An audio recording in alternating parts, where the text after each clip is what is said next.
Hi, Fall Line listeners. We're releasing this episode during our normal off week so that you can get the information within the month of March when Raymond's campaign was launched.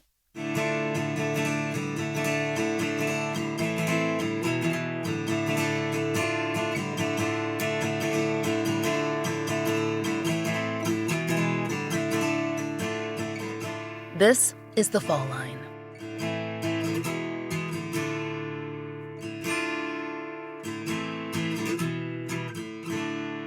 This is a special episode designed to bring you important information about one of the most followed cases in the history of the Fall Line, the 1978 kidnapping of Raymond Green. He was kidnapped by an unknown woman who snuck onto the maternity ward at Grady Memorial Hospital, befriended Raymond's mother, Donna Green, and managed to find out her address. Just a few days later, this woman, who called herself Lisa Morris, appeared at Donna's home. She claimed that she wanted to check in on mother and baby, but she was actually there to steal Raymond. And she was successful. For 44 years, Donna Green has pursued her son's case, even when she could find no outside support, no media coverage for her son, and a lost police file that had to be built from the ground up, years after Raymond's disappearance. But when Donna became connected with NCMEC, the National Center for Missing and Exploited Children, she found resources that inspired her to bring support to other families. And that is just what she's done. Donna has worked for more than a decade to arrange vigils, provide practical help, and has even started her own nonprofit, the Raymond Green International Outreach, to support families of the missing and murdered. One of her most recent initiatives has been to work to encourage community submission of DNA to GEDmatch in hopes of increasing the chances of identifying both missing people and DOE cases. But Donna is still waiting to find Raymond. He could be in Atlanta, where he was kidnapped, or he could be anywhere. And that has been the trouble. For a child taken just days after birth, before any photos were taken, how could she track him? How might he recognize himself in a missing persons poster? There are people who've been working with Donna to address that problem too. Our friend Kelly Lawson, the GBI's forensic artist, did both a childhood and adult age progression of Raymond and of his kidnapper, who used the name Lisa. And another forensic artist at NCMEC created an adult progression of Raymond as well. These renderings have been used in various campaigns over the years, but the scope of those campaigns has been limited until now. Raymond's case is the first national launch of a campaign initiative NCMEC has previously used on a regional scale in other missing persons cases, and we're hoping that this will be the game changer for Donna and for Raymond. On February 22nd, NCMEC held a press conference here in Atlanta, attended by local officials from the GBI and Atlanta Police Department. Angeline Hartman, NCMEC's media director and longtime advocate for Raymond's case, spoke about the initiative. If her name sounds familiar, it's because she's been on our show before, both to discuss NCMEC initiatives and separately to talk about her work on her podcast, Inside Crime with Angeline Hartman. Last time we had her on, it was to discuss the case of Dennis Doe, an unidentified victim who has since been identified. Angeline was involved in his case, first as a journalist and then at NCMEC for years. Today, we are excited to announce a new strategy. This is a new strategy that we hope will help solve a decades-old infant abduction mystery that happened right here in this neighborhood. Raymond Green was just 5 days old when he was abducted in November 1978 from Carver Homes on Maury Avenue. That was November 6, 1978. And so now, to generate fresh leads in this case, the National Center is partnering with GSTV. That's a national digital video network. And for the first time ever, all GSTV screens at gas pumps across the nation will spotlight just one case. We're going to ask viewers to help bring home Raymond Green. So just to let you know how big a deal this is, GSTV has more than 28,000 gas stations across the country. So that's not fuel pumps, that's fuel retailers nationwide. So that's a lot of new eyes on this case. This is an unprecedented effort to reach people who may not know about Raymond Green and may not know what happened, but they might be key to bringing him home. Now, with a brand new age progression image of what Raymond might look like today, we're going to feature that, and we're calling attention to Raymond at what he might look like now at age 44, and we will feature an image of his abductor. And so we want to make sure that people look at both images very closely. We strongly believe that Raymond could be out there and not know his real identity. We've worked with families in similar situations where their babies were kidnapped and found alive as adults. Just a few months ago, you may have heard about the case of Melissa Highsmith. This is a case out of Fort Worth, Texas, and her family had been searching for her for more than 5 decades. She was 22 months old when she was abducted. That was in 1971, and it turns out she had been living in the same area just 10 minutes away from where she was abducted. And she had no idea about her true identity.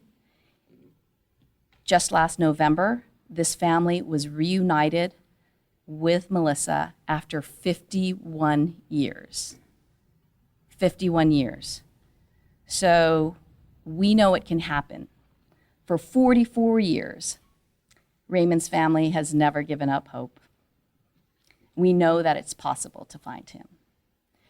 So today, we know that Raymond could be anywhere after 44 years. So GSTV is giving us an invaluable opportunity to reach the entire country.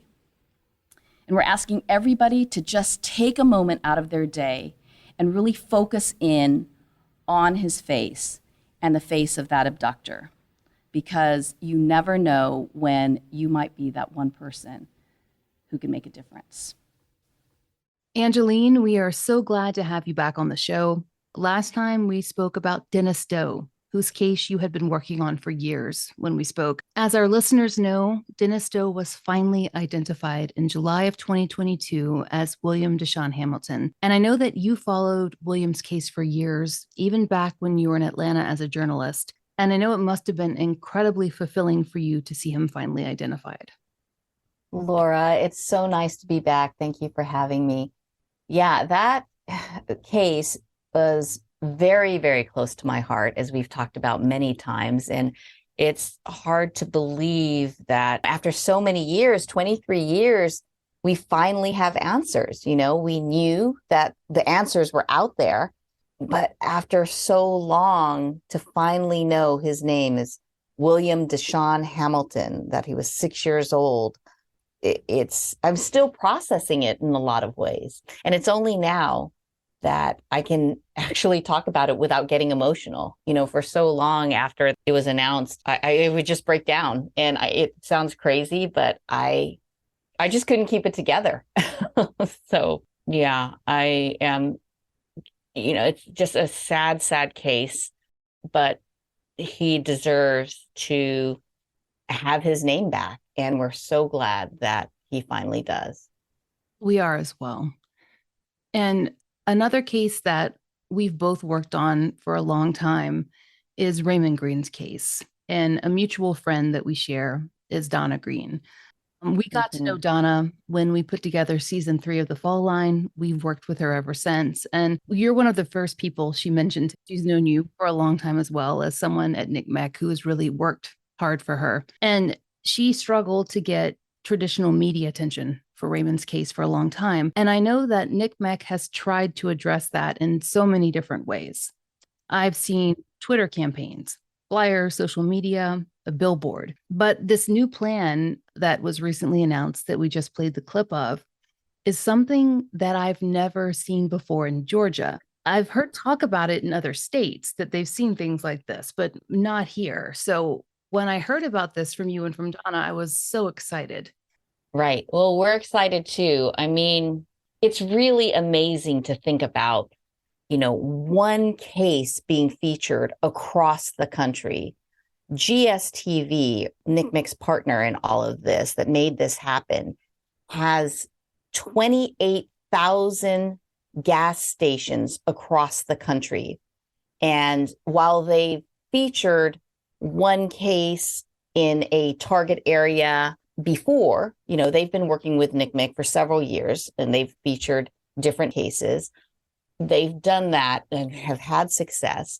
This is the first time that one case is featured at the same time throughout the country.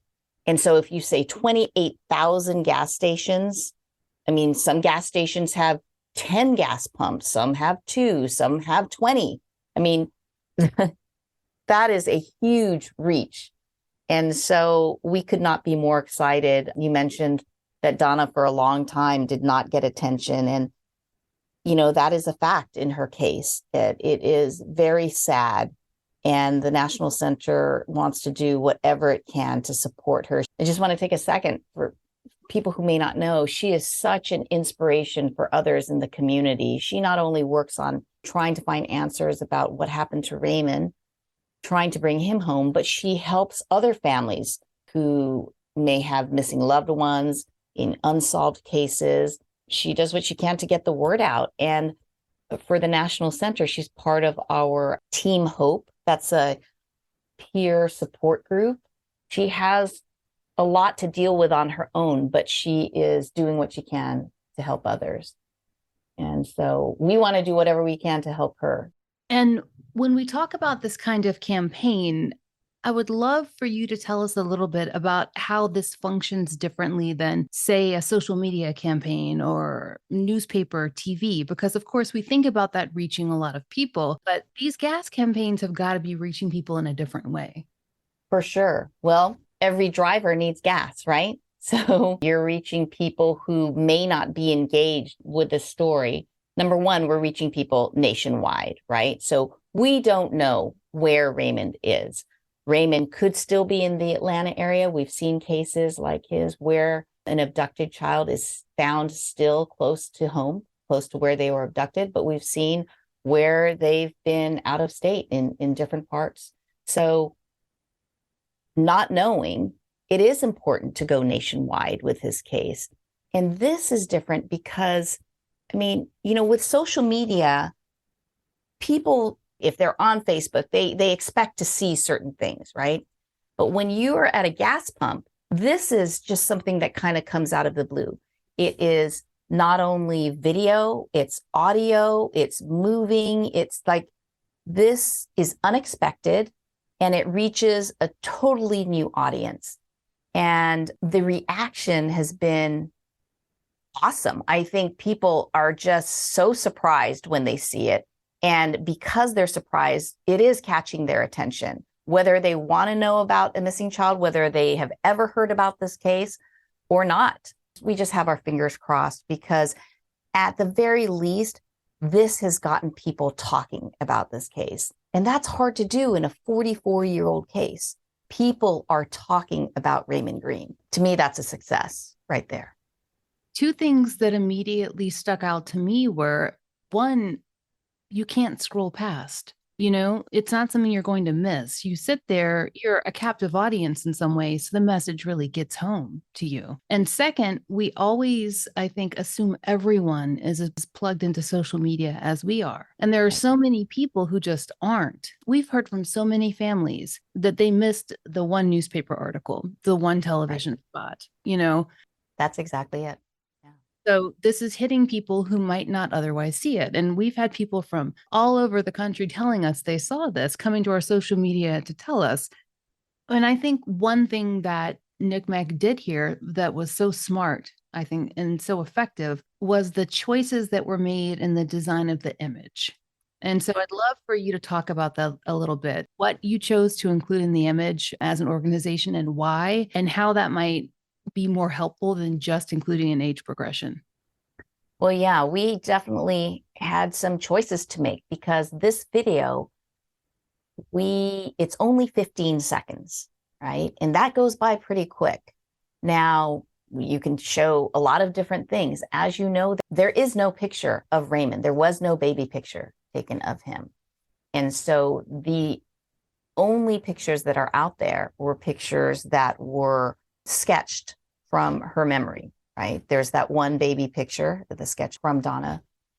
So the first one that we have up there is Raymond Green's age progression of what he might look like now. That was done by a forensic artist from the National Center, and they used photos of Raymond's siblings as references. And so that was very important to do because we want people to know, hey, this is what he possibly looks like now, right? Then we thought it was important to show his abductor and what the abductor might look like now, because people may not recognize Raymond, but maybe they recognize this woman. Maybe they knew her before, but this is what she looks like now. And, you know, there hasn't been a lot of focus on the abductor over the years. Really, the focus has been on Raymond. And I think that's so important now in 2023 to really hone in on her, what she looks like, and to ask people to think back where they were in the late 70s. Did they notice somebody who showed up with a baby? Was there something strange? Did this woman act funny? Like, you know, to think more about the abductor just as much as they think about Raymond.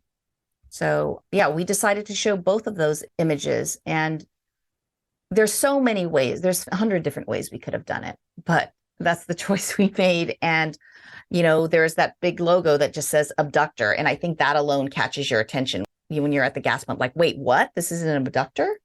So it's important to say, too, that that abductor sketch was done by Kelly Lawson over at the Georgia Bureau of Investigation. And, you know, she talked to Donna years ago and did a sketch with what Donna remembered about the abductor. And then from that, this age progression is based on that sketch. So Kelly was at our press conference last week and basically said to everybody, hey, this is not an exact match. This is not exactly what you should be looking for. It is a likeness, you know, maybe this person's thinner, maybe they're heavier, maybe the hair's not right, but just look at the picture, look at the image and get your mind thinking. And as long as people have that openness, they're on the right track. Are there other kinds of campaigns like this that NCMEC is currently exploring? Because these are just such amazing ways to get pictures and messages about missing children out to the public. I'd love to hear. Right. Well, you know, it's constantly evolving. In Atlanta, the charging stations for the electric vehicles, Raymond Green, his image has been on that. We haven't done that on a nationwide level, but that's something we're exploring. And then as technology evolves, we're open to everything and we're looking at everything. I think, you know, one of the coolest things about our team at the National Center, one of the things we do is we sit around and talk about different cases, how we can help these families, different strategies on getting the message out there. And so this evolved from that as we were talking about different ways to help Donna, to help this case. And it really happened after the case in Fort Worth, Texas, Melissa Highsmith. Her case is an incredible one. She was abducted at 22 months old and was missing for 51 years. Her family had been looking for her. And then after 51 years, because of a DNA match, they were reunited. That reunification, that happened in November, Thanksgiving weekend. And so that was kind of fresh in people's minds. People were talking about it and people realized, oh my gosh, this is possible. And we said, yes, it is possible. If it can happen in a 51-year-old case, it can happen in a 44-year-old case like Raymond's. Timing is everything. What can our audience and everybody do to support these kinds of efforts? Well, social media was a game changer, right? I mean, now everybody can get involved and share posters, share the information. And it's easy to do on social media to tell your 10 friends, tell your 100 friends. But anybody, you don't have to be on social media. You can go to our website, missingkids.org, and you can find out the missing kids in your community and share those posters and support us that way. Donna will tell you it's not just Raymond's case. All of this attention that's happening right now helps another missing child. You know, she sees that as a win, and she sees Raymond's case as just moving one step closer to the head of the line, as she says, of missing cases. So yeah, I encourage everybody to, first of all, be open to the idea that you could be that person, because you never know when it can happen, right? And then do your part.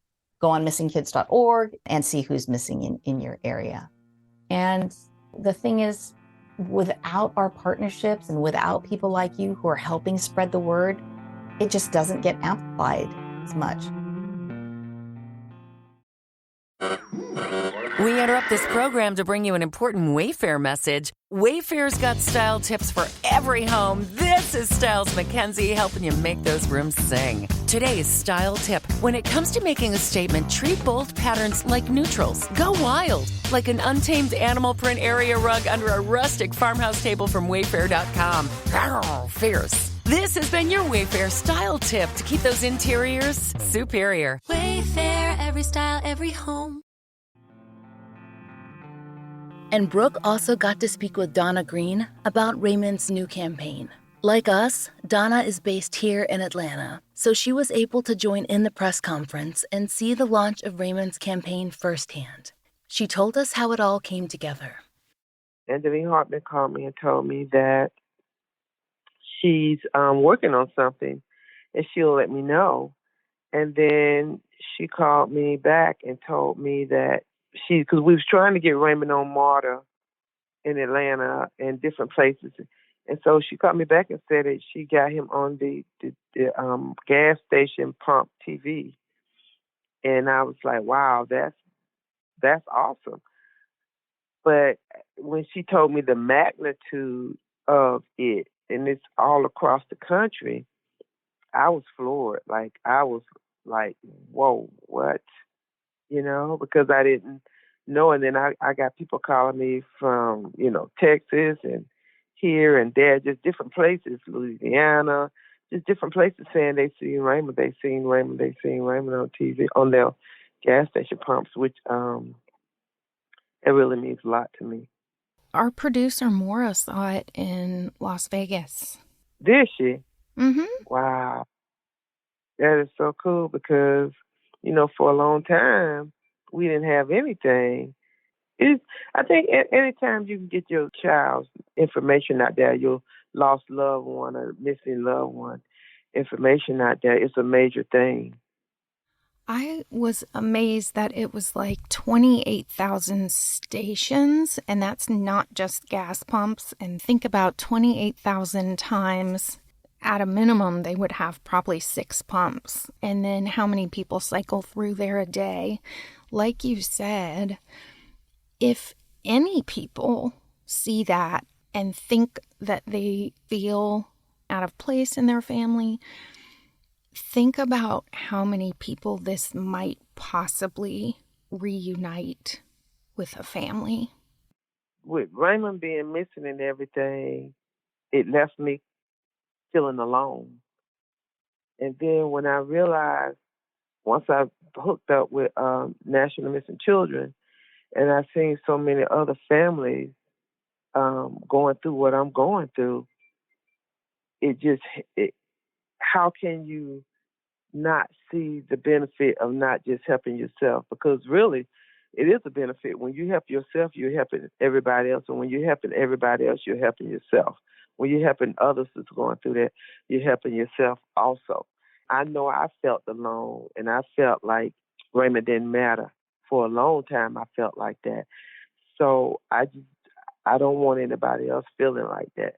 And you know how it feels to be a mother or parent of a missing child or something, or a missing adult, and then someone shows up and giving out flyers and doing all this for your child or for your missing loved one. That means a lot. That means somebody cares. And that's what we want to know. We want to know someone cares. And then on top of that, another one of the reasons is I don't want families to just sit at home and wait on the police. We have work to do. It's work to be done. So if you're just sitting at home and waiting on an answer and waiting on the police, that case's going to go cold and it's going to get dull and dark, and then people will forget. So I, as we do this, I try to tell the families, you know, let's keep this going. You know, next year on their date, let's give out flyers here. Have you put it here? Have you put it on? You know, to keep it. We got to keep them out there, because thing is, there's so many children that's missing right now today. You know, and more will come missing today as we speak. So we got to keep putting it out there.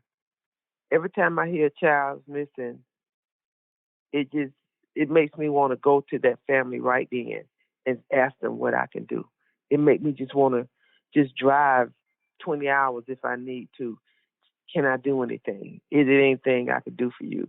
Because I know what that feeling is. And I want them to know there's somebody else out there that understand what they're going through. And if nothing else I can do, can I just be here for you? Because sometimes that's all we can do.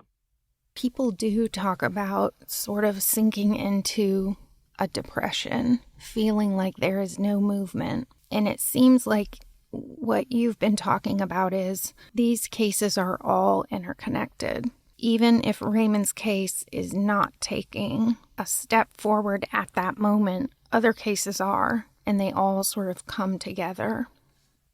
Definitely. I had a case where the young lady, her daughter was missing, and they just found her daughter a few months back through DNA. She's 28, something like that. When she called me and told me that she found her daughter, she found it through DNA. The daughter had put DNA in, I guess, a year prior or whatever. She did her DNA, decided to go check it in a few months. And then when she checked it, there it was. There was a match, possible parent-child. It was her daughter. And when she called me crying, you know, telling me she found her daughter and everything. And she was ecstatic, but then she started crying, and I was like, why are you crying? This is good. You know, those tears for joy. And she was like, no, I just don't want you to feel like I'm boasting or I'm bragging because yours haven't came home. She broke down and cried, and I was like, yes, he did. Every time a child comes home, my child is in that child. Every time a child comes home, I say, you never have to feel like that when you talk to me. I pray and ask God, if you can't bring my child home today, bring somebody's child home. Ease some mother's heart. You know, I said, so your child is home. My child came home through you. You know, because I didn't want her feeling like she couldn't talk to me about her child, and that I didn't want her doing that. And I didn't know she felt like that, but when she expressed that, and even when I talked to her again, she said the same thing. I'm sorry, Donna, I'm not trying to boast about her coming home. And I'm like, well, it's such a beautiful thing. I really wish you believe that I'm so happy for you and I don't feel anything but happiness and joy. I really wish you believed that, because if you did, you wouldn't say that to me every time we talk about your daughter. I mean, really, every time somebody's child come home, that gives you hope, right? That's saying that, you know, if this child can come home, mine can come home. So the way I look at it, Raymond is in a lineup, and every time somebody's child comes home, it brings him closer to the front, you know. And then one day it'll be him. So all these other children must come home in order for him to come home. So yes, I'm happy every time somebody come home. He coming home in them.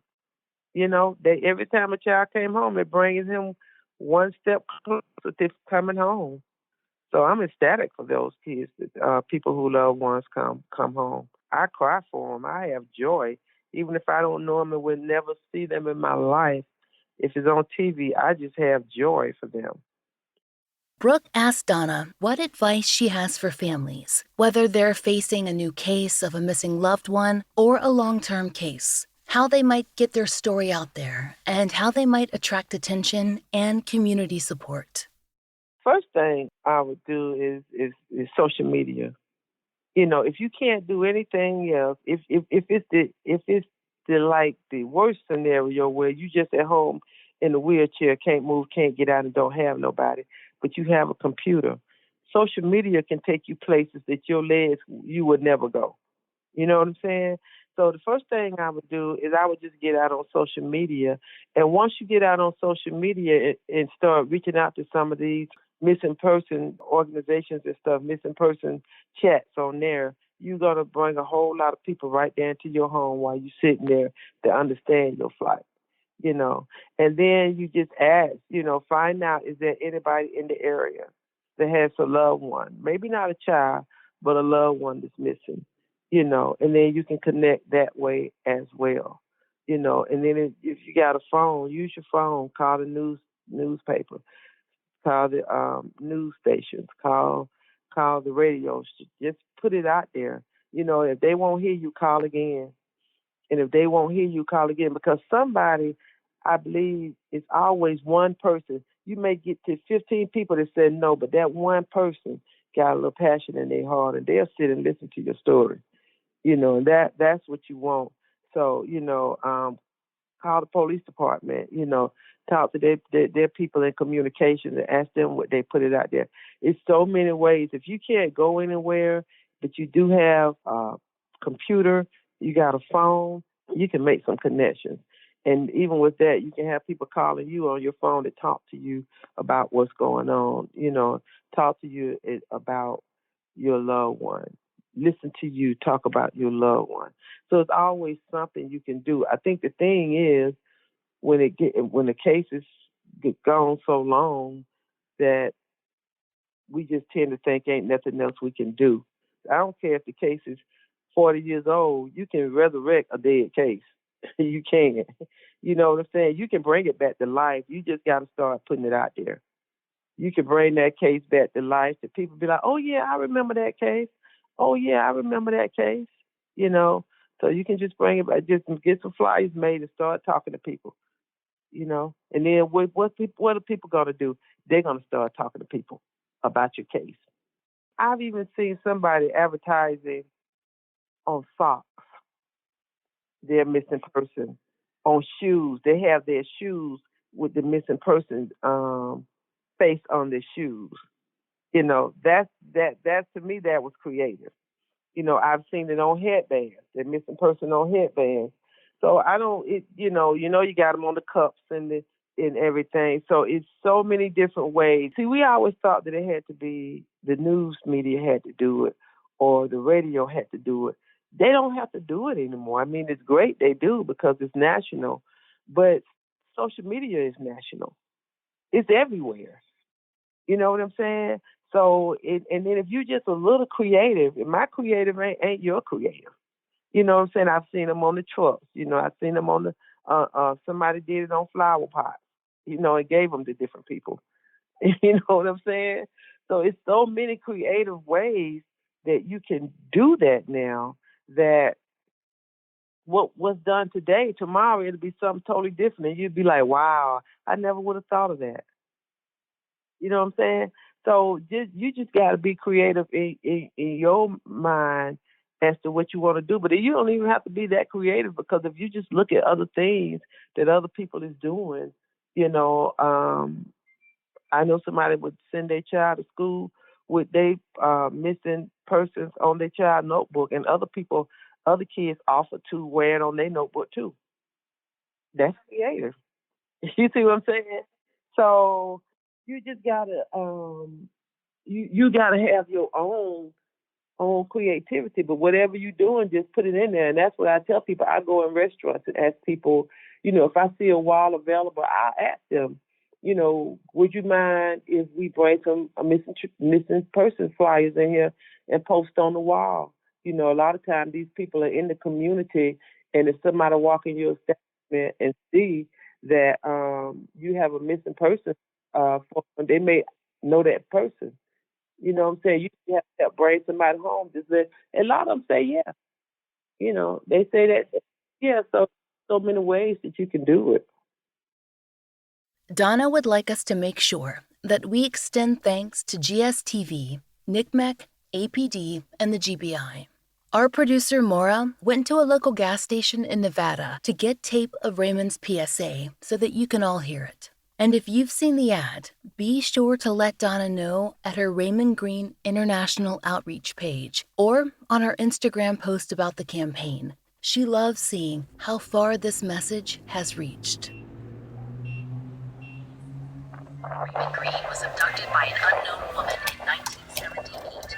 He was just 5 days old, stolen from his Atlanta home. This is what Raymond might look like now. Please help find Raymond Green.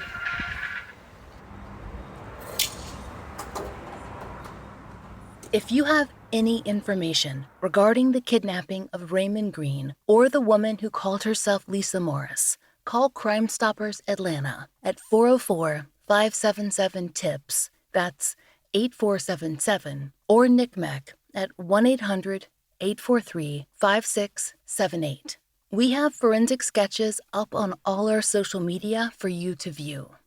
Thank you for listening. If you know a case that should be covered on the Fall Line, there's a link to our case submission form in the show notes. If you've enjoyed the show, please take a moment to rate it on your favorite podcast app. The Fall Line is an independently produced show, and we appreciate listener support. It allows us to do research, obtain FOIA, pay our content advisors, and support and donate to the causes we care about. And if you try out the products we advertise, please use our sponsor codes. It really helps. And if you'd like to support the show and the stories we cover, join us on Patreon. We're raising Patreon funds to continue to pay for the Milberg Twins billboard and to fund therapy for families who've been on the show. Each and every one of our patrons helps us continue this work, and we're so grateful. On Patreon, you can get early release, ad-free versions of our regular episodes for $5 a month. We also have occasional video live streams or blogs, which all patrons can enjoy starting at just $1. And if you prefer Apple Premium, we've begun that feed as well, so you have an alternative way to contribute. The Fall Line is written, hosted, and researched by Laura Norton, with additional research by Brian Waters, Kiana Burgess, and Michaela Morrill. Interviews by Brooke Hargrove. Produced, engineered, and scored by Maura Curry. Content advisement by Brandy C. Williams, Liv Fallon, and Vic Kennedy. And, as always, our most special thanks to Liz Lipka and Sarah Turney. As of November 2022, monthly donations are going to Season of Justice to support their testing and family grant initiatives.